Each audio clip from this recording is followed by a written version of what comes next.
that, but I'm going to try to make a big explanation because that just doesn't work too well. But when Julie asked me to make a speech at the rehearsal dinner, initially I was thrilled. Now, who wouldn't want to stand up and tell all the people that matter to her and to her soon-to-be husband Travis what a fabulous person that she is? Then reality sank in. How on earth can you get that across? What stories can you tell in mixed company? What stories would Julie want me to leave out? And so for several weeks now, I've been making various versions of this speech in my head, each one wittier and more touching than the next. Where those speeches went when I went to write this down is anybody's guess. So the only thing that I have to do is start at the beginning. Julie and I met while we were both living in the UK. And I don't have any visual aids, but thankfully you have seen Julie's great... Yeah, exactly. But luckily you've seen Julie's great worldwide adventures, so you understand. I was, at that time, using my dual citizenship to ride out an early midlife crisis, while Julie was doing her PhD at Reading University. Our paths crossed in late 2003, thanks to one of my new co-workers who knew a room that was available to rent in a house near the office. One of the housemates was Julie. On moving in day, she kept me company while I unpacked. Flipping through my CD collection, it became obvious that I was not boyfriend material. Erasure, Depeche Mode, what can I say? Anyway, but we were instant friends. You got it, Max. Do your folks a favor, don't buy those CDs. Alright, Julie and I not only shared a North American living in the UK bond, but also a love of cheesy music, TV, movies, and perhaps most importantly, Pizza Hut. Actually, Pizza Hut was really just a symbol of the comfort food that we knew and missed from back home, but it was easily accessible in Reading along with Chili's.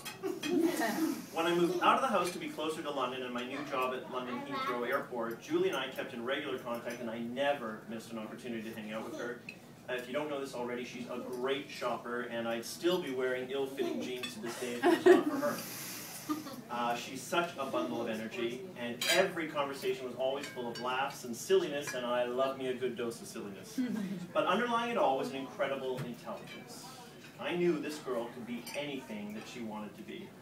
What she wanted to be, more than anything, was a wife and a mother. Now, like me, she had the good fortune to be raised in a home with a shining example of what a loving relationship could and should be. However, that comes with an awful lot of pressure because it can be really hard to live up to. Now, I don't want to waste any time talking about the toads that had to be kissed along the road. But there was one major toad, and that is kind of being kind. And as painful as that whole episode eventually proved to be, ultimately it made Julie even stronger and more determined, and I was just fortunate to be one of the shoulders that she could cry on. I was devastated when Julie made the difficult decision to move back to the US at the end of 2006, because honestly, what was I going to do without my best friend in the UK? And that sounds cheesy, but I'm not just saying that. Julie and I shared so much, and only she could understand some of the more specific issues faced by someone living so far from home, but it was really the only option for her, and of course, I supported it. It proved to be a good decision, though, for both of us.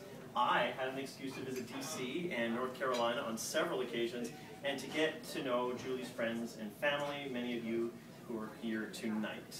It was great to witness Julie set up a new life. She got her own apartment, she started to really excel at work, and she regained some of that amazing confidence that I'd seen in those early days of our friendship. It also inspired me to make my own break with the UK, although it took me a further 4 years.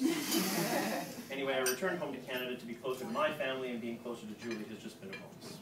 Anyway, DC did not prove to be much better than Reading or London when it came to dating for Julie. She shared stories of one guy or another that she'd met who might have potential. I was always impressed with the optimism she had for the dating process, but I shared in the disappointments when it didn't work out. Then suddenly, there was Travis. Now this one really did seem different, and things were moving along at a very rapid pace. Now from far away, it was hard for me to understand how this one could be different. How could she just know? But she did. Now a Jibo family Thanksgiving in Carolina Beach in 2010 put any doubt I may have had to rest. It was obvious they were in love. They fit. And while I didn't know him well yet, Travis does feel like a fit. He's all the things that Julie may or may not have known that she was looking for. And there's no real way to explain it, and for me that's probably all the proof that anybody needs. But they are meant for each other.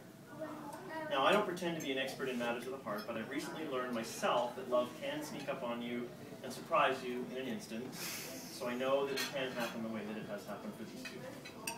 As I mentioned earlier, Julie had an amazing example of a loving relationship in that of her parents, Dawn and Jackie. All of us in this room who have witnessed them together can attest to the fact that they had an amazing bond. Now, I know Jackie would be absolutely furious with me for making anyone upset, but I couldn't let this moment go by without acknowledging how much this occasion meant to her and how happy I know she was to see Julie and Travis together as a couple. And I brought a date, Jackie. One of her wishes. I do know that she's here in spirit, and don't worry, Mama Jibo, I'm done. Alright.